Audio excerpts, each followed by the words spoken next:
Welcome back to Everything Whiskey. I'm Callum. I'm Sam. And today we're having a look at Monkey Shoulder.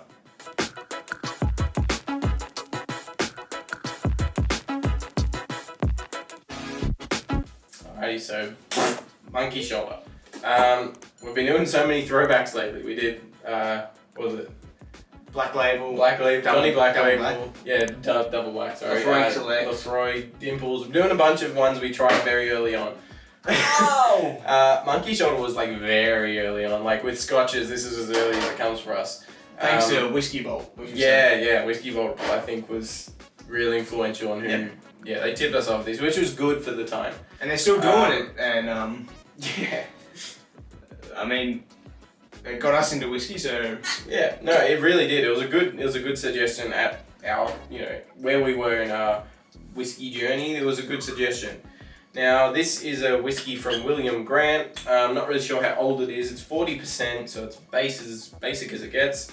And Monkey Shoulder is like a term they used to give like farmers and stuff. They used to get like real messed up shoulders from like shoveling grain.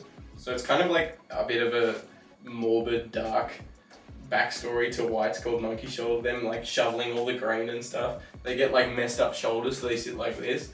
So I thought it was just a nifty name and they put 3 monkeys on the shoulder. No, it's the Monkey Shoulder's like a condition. I think we should say it's a blended scotch as well. Yeah, it is blended, not a single malt. It's quite cheap. Yeah. You can get this for $50. What for 60, I I think. think you can get it for 50 somewhere, Yeah. but most places probably 60 in Australia.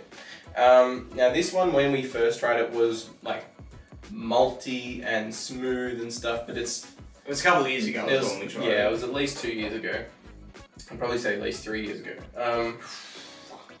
It's so sweet on the nose. I don't know, I feel like it's more complex now, but also at the same time not as challenging, if that makes any sense whatsoever. I remember this being just butterscotch, just sweet. I can't remember what we were drinking before this. I think it was Japanese maybe. And that's like a really sweet type of whiskey. And this kind of just, back then, built on that sweetness. But now on the nose, I'm getting a lot of maltiness. Yeah, tons of malt. It's pretty malty. That might turn some newcomers off this whiskey if they're really have an aversion to malty whiskies in general. Maybe they're a bourbon guy. So if you're trying to convert a bourbon guy to scotch, this probably isn't the way to go. Probably, I might be wrong, but the maltiness, a lot of people who aren't into scotches, but they are into other alcohols, apparently malt is something that does challenge quite a few people. I mean, past that is very sweet. Oh yeah. Very vanilla. Yeah. If you're fine with malt, or you're past malt, or you can deal with malt, there's a lot of friendly flavors here. Like there is, I'm getting like musk stick sweetness, I'm getting like honeysuckle, a bunch of honey. The toast, like the malt is kind of like honey toast. It's similar to kind of the Dimples with a bit more malt and a bit more burn, a bit more like just ethanol burn on this than the Dimples. I feel like the Dimples was a bit thicker and it's kind of sweeter overall. I get maple syrup on pancakes. Yeah. Because their pancakes are kind of, they're not wheaty, but they're more, more grainy or something like that. And then the maple syrup with the sweetness coming through. Getting some like red apples, raisins. Fresh cut grass. You get fresh cut grass in every whiskey. I think it must be something to do with like the barrel impact that you interpret as like that bitey bitterness or something might come across as fresh grass for you. Because you get it in a lot of bourbons as well. Yeah, it's like, for me, it's like long green grass, just been cut, and you walk up and scoop up a handful and you have a sniff of it. That's right. Yeah, like it's kind of acidic, or like it's got a decent amount of, it's quite acidic, pungent. Like it's, I'm getting a bit of like orange peel or... Actually a bit of burn when I stuck my nose, it's actually quite a bit of burn. That's what I mean. I think there's some kind of cheap ethanol-y burn to this one, which is surprising at 40%, but it does happen with the more budget whiskies in general. Budget alcohol in general, especially spirits. Yeah. I don't know if I'm a big fan of this. I feel like the Dimples I really was surprised at, and I enjoyed it. This, the maltiness and this weird kind of like staleness to it. I'm getting so many more flavors and complexities than I remember getting out of it. I get that kind of what you said was staleness. I get nuts. Yeah, maybe like ground nuts into the ground. Ground nuts into the ground. Nuts in the ground. Just ground nuts. Maybe walnuts or Yeah. cashews or something. I'm saying walnuts because they have that kind of bitterness aftertaste to it. Yeah. And I also get like on the forefront there's a lot of sweetness, a lot of honey, There is a lot of a sweetness. bit of vanilla. Yeah. The aftertaste for me is just nutty. And for me that's interesting because I don't really get that on many. There's kind of waxiness to it, I guess. It is kind of dry. It's a dry finish, I'd say. Like it's quite a sweet whiskey, but it's a dry finish for me. Yeah, it's dry. Like it's kind of like it's quite oaky, I'd say. Like there's kind of that barrel impact on the finish, I'd say. It's about a medium finish as well. Yeah. Doesn't hang around for ages, but It's not a thick It's not- whiskey, yeah, it's but not it's also not super thin. Like I think there's a fair few thinner whiskies than this out there. Like I reckon even like a Buffalo Trace is probably a bit thinner than this. Even though completely different, countries. But I'm just saying, like budget, whiskies in general. I reckon Buffalo Trace is a bit thinner than this. I always said that I would recommend this to people that have never tried whiskey before. Yeah, I said the same, but I'm not changing that. But I think I would have to be with them drinking this to help them through it. Because there's actually, it's not complex, but there's a lot of weird, there's some weird funky flavours in there that they probably need help like describing. There's definitely some funk. I agree. I would be more inclined to suggest the dimples to someone. Dimples 12, yeah. Yeah, I think the dimples is probably a better introduction. This has got even more malt. It's surprising because I still do like this whiskey. It's not bad for me. Like I actually enjoy this whiskey. I don't mind it.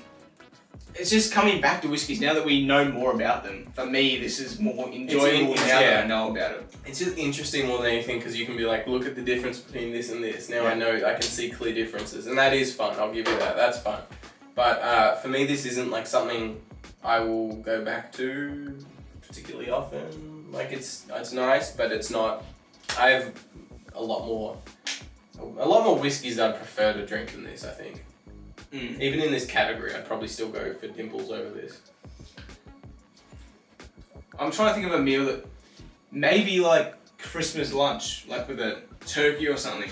This like sweet peanut, it might give like a bit of characteristics of the meat that we're eating. Yeah, maybe, I don't know. No, I think this is one that might very well go well with some foods. Because a lot of whiskeys you get, and you're like, this is amazing.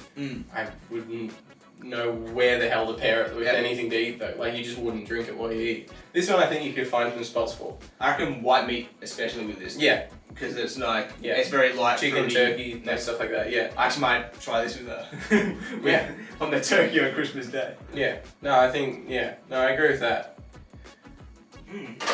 Add some water, we've got the dropper. I might as well, yeah. Grab a barrel dropper. I think this might ruin it a little bit because I think so too. It's only holding itself together. Yeah. I don't know how a bit of water will taste, but that'll do. 3 drops each. I don't know. I don't have high hopes for this. I think 40%. It's not insanely oily. It's not. I don't know. We'll try it first.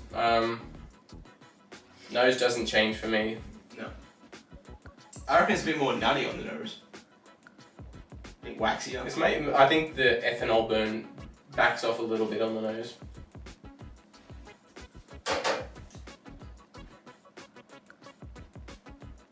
Burns on my tongue a bit more.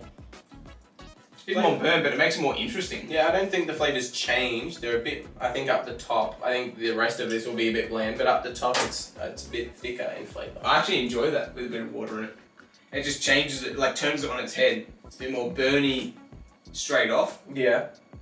But when you get past that, it's still got the same flavour profile behind it. Yeah, definitely. It didn't change any flavours. And considering we like high proof whiskies, we like that burn. Everything after is a bit... Yeah, it's a bit shitty. It's a bit watered down because it pushes all the oils up, so what you're left with is not as bitey or interesting. But yeah, I don't know. There's not much to say about Monkey Shoulder. It's a very quintessential, run-of-the-mill blended Scotch whiskey. It is pretty good, especially for its price. I doubt there's going to be much change, whiskey to bottle, like it's going to be pretty consistent. It's large. I kind of want to I want to finish off about half this bottle, put it away for a year or so, and then buy another one. and buy another one like Whiskey Vault. Yeah, check out. They did a flavor drift on Monkey Shoulder. I haven't watched it yet, but if They you found they found like a did they? little bit of a difference, or maybe even like a little. That's surprising for such a big distillery, such a big bottling. I want to try it myself. Yeah. Yeah. I feel like there's such minute differences with stuff like that it might be in your head anyway. Like, you might convince yourself, especially when there's stuff like labeling changes and stuff, like we thought with Highland Park. Yeah. But anyway, that was what, brown or something? That was black. Yeah, I don't remember it having this pattern or the golden. Anyway, doesn't matter. It's a good whiskey. Pick it up if you're into your Scottish malts. Sure, yeah. But if you're not a malt head, do beware that this won't change your opinion. But yeah, it's a good one. It's affordable. Thank you very much for watching this episode of Everything Whiskey. If you liked it, do leave us a like. If you're interested in seeing future episodes from us, maybe consider hitting that subscribe button. If you do so, we'll see you in the next one. Cheers.